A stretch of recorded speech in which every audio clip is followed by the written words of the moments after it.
Peter with the State Bar. I'm the Assistant Executive Director. I'm also the Director of the Board of CLE. And this is I'm going on a road show to try to get the information out about these new CLE rules and hopefully answer any questions that you have with these rules that officially became effective March 1st. And so I'm going to do a little slide presentation. I'll be, Lynette and I will both kind of try to monitor the chat. I'll try to pause in between kind of various topics just so maybe we can answer questions as while we're dealing with topics. But if I miss something, we'll get to it at the end, and feel free to type in any questions you have in. If you have individual questions related to your individual CLE situation, you can always email me or Deborah Holland at the State Bar. Deborah is the managing director of the program. Our email addresses at the State Bar are just our first letter of our first name and then our full last name at ncbar.gov. So I'm PBOLAC at ncbar.gov, and Deborah is DHOLLAND at ncbar.gov. And we're on call right now, try to answer as many questions as we can related to CLE, because I know it can be pretty this new world that we're in here, especially this next 3 or 4 months, it's going to be bumpy, and we just want to try to help out as best we can. So I try to include a little bit in each of my presentations. I'll just fly through this part first, since you all know know about the State Bar and what our roles are, but we're still sharing here. And so we're the state agency there to protect the public. We're not the Bar Association or any other organization creating the rules and enforcing those and interpreting those for the protection of the public. Last year we're at about 32,000 plus lawyers. 25,000 plus of those are in North Carolina. You can see some more data there. I wanted to really quickly, I know we're talking about CLE rules, but I want to make sure that you guys are at least get an idea about another thing that we did this past year, because I think it's important and I think it's something that you'll be happy about. We had a committee that was looking at our random audit process, the random trust account audit process, and whether the way that we select lawyers for audit is fair or was fair. And it was the best way to do it. You may know that we selected lawyers for random audit based off of a random selection of judicial district bars each quarter, and then the lawyers were randomly chosen from those districts. Well, what we found when we looked at the data was that lawyers in smaller judicial districts had a much larger chance of being selected for audit than lawyers in the big urban judicial districts. Because if I'm a lawyer in an 80-person district and my district gets selected, I'm very likely to be audited. Well, if I'm a lawyer in Wake County and there are 6,000 lawyers and my district gets selected, I still have a very small chance of being picked. And so we had, we got the feedback from lawyers that it seemed like every time that my district was picked, I get audited. And the data proved that out to be relatively true. And so we changed it. Now, beginning this year, the random audits are selected from a random list of all the lawyers in the state. And so you'll have the same chance of being selected for random audit as any other lawyer here in North Carolina. It's going to result in more audits in Wake County and Mecklenburg and Durham and all of the bigger districts, but I think it is much more fair. And the auditor will then just plan their travel for the year based off of the trust account or the lawyers that were selected. And we're no longer using judicial districts as part of the selection. So something that I think is a good change and hopefully is well received across the state. So there was some legislative stuff this year as well. The legislature increased the cap on State Bar dues to $325. That's not actually increasing our dues. It's just what we are permitted to charge based off of the decision of the State Bar Council. We don't have any intent or plan to raise dues right away, but this was just raised the cap. It's the first time the cap has been raised in almost 20 years. It's the longest we've ever gone without an increase to the cap, and the longest we've ever gone without an increase to dues. There are some other changes related to appointments to the Disciplinary Hearing Commission, and the State Bar's appointments to judicial standards were eliminated. They also created a State Bar Grievance Review Committee that's ongoing at the legislature. I don't know if you're keeping an eye on that, but it's looking at the bar's grievance process to find ways to improve it. Look at see if there are areas of common ground that we can all agree need improving or changed. Some ideas relate to expunction of lower level discipline after certain periods of time. Relate to how you communicate admonitions and the effect of private discipline in the internet age, and whether that still is significantly considered private, and whether or not something needs to change there. And you know, vexatious complainants standing to be able to submit complaints, and we're looking at a lot of various topics at the legislature, and there'll be a bill probably in the short session that we hope will have changes that we think are good for the bar and good for the public. So the focus of today is the CLE rules changes. These rules were became effective March 1st this year. And I want to kind of make sure to cover the big changes and then answer any specific questions that you have. The two biggest changes are the elimination of the annual attendance fee or the elimination of the $3.50 per hour fee that was being charged for CLE hours. If you take a lot of courses with a big organization, or you might not realize that there's the $3.50 per hour fee. But my guess is you've taken some course at some point in your career that you end up getting an invoice from the bar for $11 or $15, and it was not very an efficient way to do things.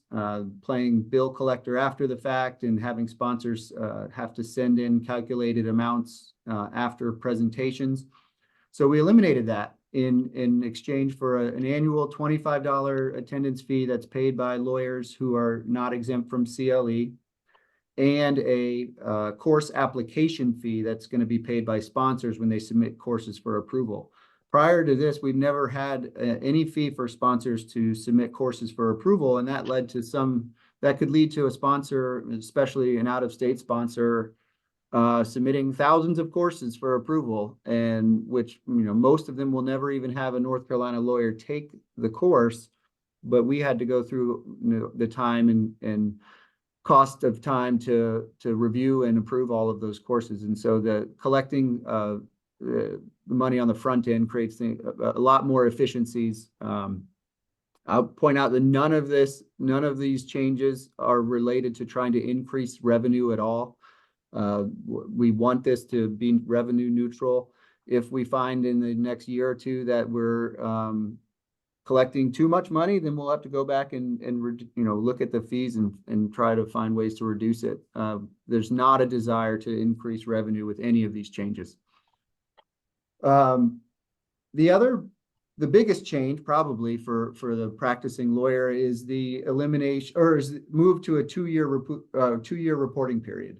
So beginning this year, for at least half of the bar this year, you will, and going forward, lawyers will have 2 years to do 24 hours. 4 ethics, 1 technology, 1 professional well-being, which is the new name for the mental health substance abuse hour. And that gives a lot of flexibility. If you have a busy time, you can put off your CLE. If you have some downtime, you can you load up and take it all in 1 year. But 2 years, 24 hours to complete CLE.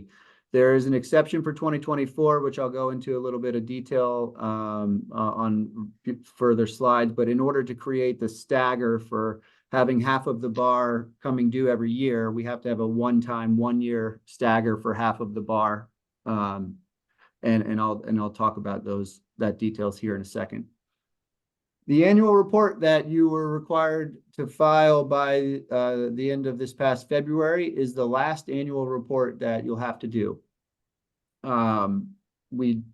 The board and when we studied the rules over the 2-year study, determined that, we can still track the hours, but if our records are correct and say that you are in compliance with the rules, why do you need to come log in to hit a button to say that too? And avoid, forgetting and getting a late fee just for not submitting a form, which really is not the spirit or intent of the CLE rules, is not to get you punished for just failing to submit a form. We want to make sure that we're regulating and enforcing taking the required educational hours. And so this was the last annual report that you'll have to do, which I think is a good change.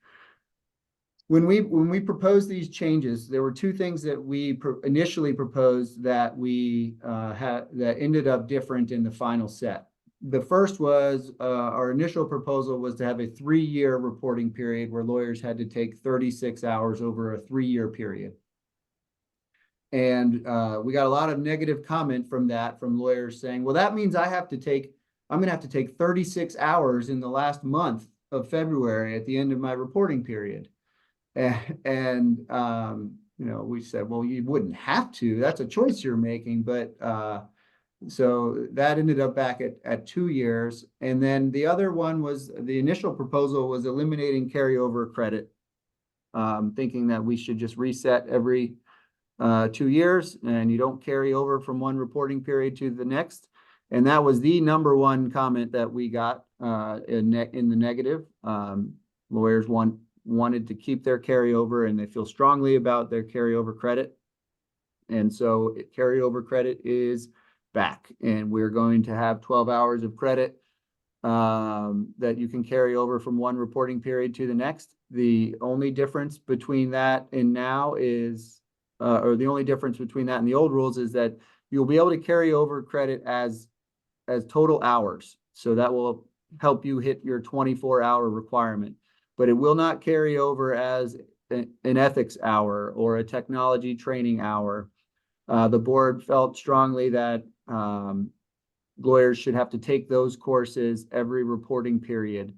And if you think about it, it makes sense, because if, let's say that you took 24 ethics hours in the first year of your 2-year reporting period, and if they carried over as ethics hours, that could carry over into your second reporting period, which means you're covered for another 2 years. So that's, essentially 4 years there. And then you really wouldn't have to take an ethics hour again until the end of your third reporting period. So that's almost 6 years of time in between taking the professional well-being or the ethics or technology training. And so they felt that those specialty credits need to be taken every reporting period.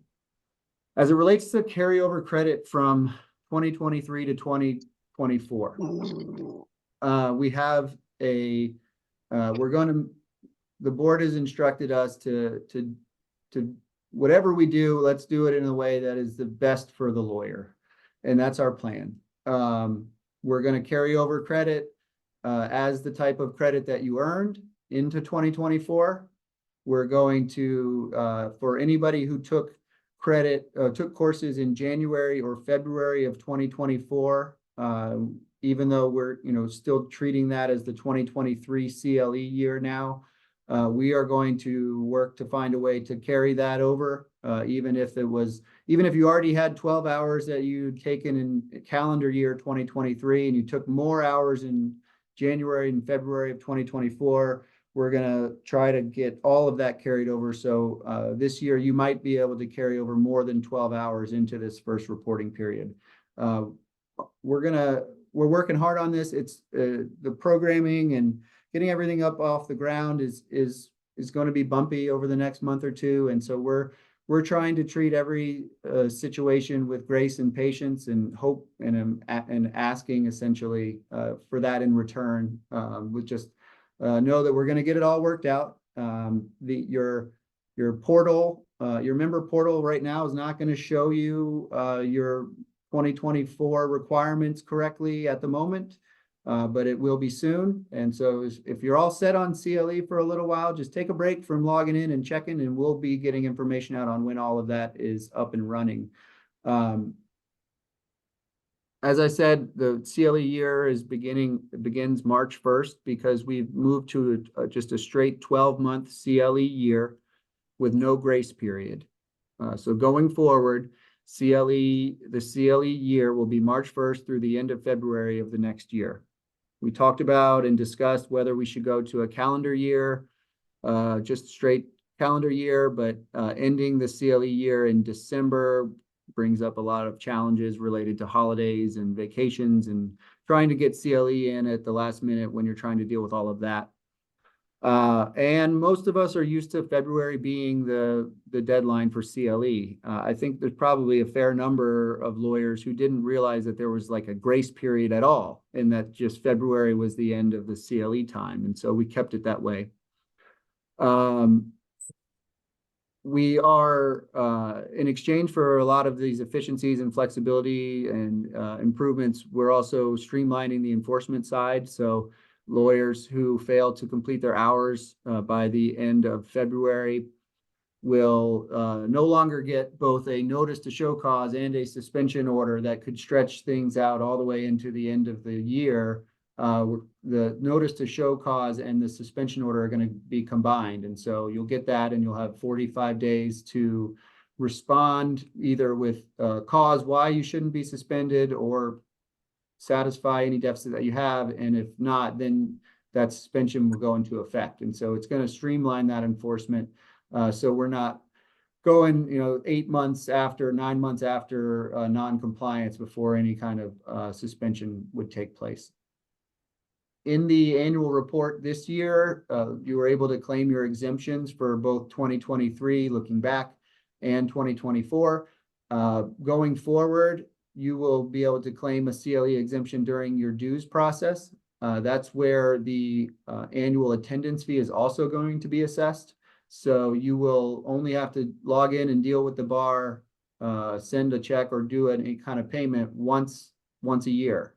It'll all be during the dues process that starts when we roll that part out again. It'll be in November, December this year. You'll be able to do your exemptions for 2025 and pay your CLE fee as well. Talked about the sponsor's course application fee. It'll generally be $50 for new programs. Unless the program is being offered for free, we're not going to assess a course application fee for free courses.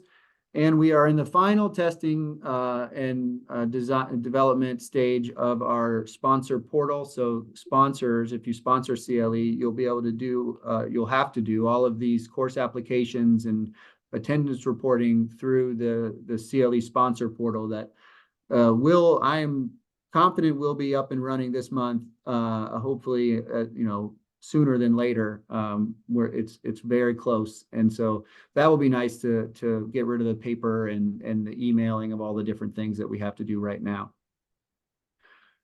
So that's the general big changes. There are a lot of other little changes. As I said, we changed the definition of the substance abuse mental health requirement to professional well-being and modernize the language there. If you're a board certified specialist, note that these changes have no effect on your requirements to maintain certification. You still have to do whatever is required under your specialty in that time frame. It has no effect on that. We're going to improve our course search, our course directory, to where you will be able to see the cost of a course that the sponsor has reported to us. So if you're looking for low cost or free courses, be able to find that. And we're really we're excited about the rules. Obviously, drafting rules and going through all the amendment process and then rolling them out are two different animals. And if we see something that comes up that is not working or not workable, not practical, something unanticipated, then there might be some additional changes and tweaks that need to happen. But generally, the rules are effective now. And over the next month or two, we'll really be able to roll out, get stuff in the portal to show what your 2024 requirements are and have that sponsor portal up and all the different things that need to happen. It's going to take a little time because we're also trying to wrap up the 2023 year under the old rules and develop these new rules and program that. It certainly creates a bunch of headaches for our staff. So if you have individual questions, my ask is that you would, come to us with some grace and patience and understanding. As we're dealing with a lot of it, and we're going to try to be as helpful as possible. And but sometimes we might just have to say, we don't know yet, we'll have to get back to you. And we have a pretty good track record of getting back to someone once we figure something out. Here's a look at the fee schedule for lawyers. There's that annual fee. If you don't pay that by the end of June, you get a late fee for that. And then there's the late compliance if you don't complete your hours by February. And then you would you have 60 days to comply there. And then after that, you would get the suspension notice and notice to show cause and that non-compliance fee. And if you were to be suspended, you have the reinstatement fee. So the reinstatement fee has been there in the past as well.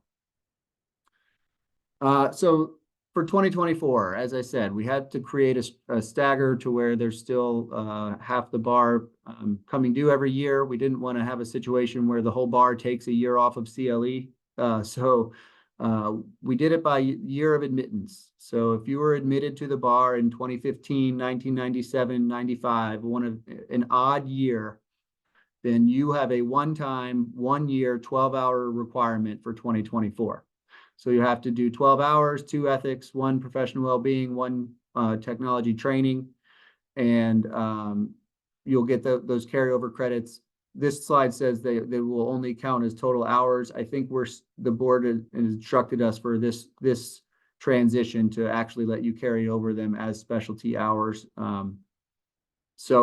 But then after this 2024 one-time requirement, you'll begin your 2-year period and have 2 years to do 24 hours. We chose the odd year to have this one-time requirement because it is an even year. And so the lawyers who are newly admitted to the bar, the board and we all felt that it was right to have them come right into what it's always going to be, a 2-year period. So the new admittees will come right into a 2-year, 24-hour requirement, so they don't have to switch it all on them right away. So the odd years were the odd ones out, and they had to have this one-time 1-year requirement. Even years, as I said, 24 hours, 4 ethics, 1 professional well-being, 1 technology training. This actually kind of frees you up on an extra hour to take in your practice area if you'd like, because we had been requiring technology training to be annual, and now so that's once every 2 years. And we had been requiring substance abuse, mental health once every 3. Now that is once every 2. And so at the very least, it's a wash, but you'll have time to and flexibility on when and what you want to take during that 2-year period. 2023 was unchanged, so that was the last annual report, needed to be done by the end of February, paid that attendance fee. If you're exempt from CLE, you're not assessed the attendance fee, and we're gonna work on making sure that carryover hours are carried over this time in the best way possible for lawyers, so don't feel that you are being shortchanged. It's actually the lawyers who are the most on top of things that are the ones that are creating the most difficulty, because the lawyers who had earned up to 12 hours of carryover credit during the 2023 calendar year, many lawyers also then take another 12 hours of CLE in January and February to satisfy what would be then 2025 requirements. So they're staying almost 2 years ahead. And that is something that we didn't anticipate, making sure that we could program and deal with that, and we're going to find a way to do that in the best way possible for lawyers. We don't want to punish you for being good students and staying as far ahead as possible. As Lynette talked about, we have some YouTube sessions on the CLE changes that we put out. We're going to be doing more, probably do another YouTube town hall this month and next for both lawyers and sponsors. But these QR codes, and I'll share these slides as well. And you can, these will take you right there, but it's on the State Bar's YouTube page. And so we're trying to get the information out. It is surprising. I guess it shouldn't be, but it is relatively surprising that there's still a lot of lawyers who didn't know that these changes are taking place. We published them multiple times and trying to get the information out as best as possible. And we will continue to do that throughout the year. And so there might be some next month or two where the information is not showing on your portal, but we are we're on it. We're going to get that stuff up there. So just take a breath and know that if you in the end, if you do 12 hours of CLE every year, you're generally going to be okay. Make sure that you do those specialty credits, but we'll have all that information out and the portal's updated here in the next few months and well in time for you to make sure you're in compliance by February of next year. That's, I believe, pretty much all I've got in terms of this presentation, but if there's particular questions or anything that you guys want to chat about related to the bar or CLE, I'm happy to hang around and answer any questions that you have.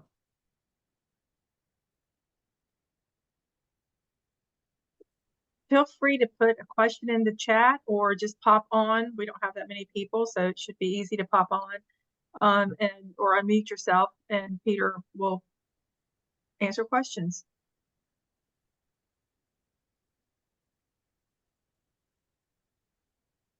This one's easy. I know I think it's very comprehensive. Everybody's, or they're mulling and we'll come back with questions. No, so, yeah, that's right. Yeah. So let's just give it another couple of seconds in here, and then we'll pop on. We'll wrap it up. Sure.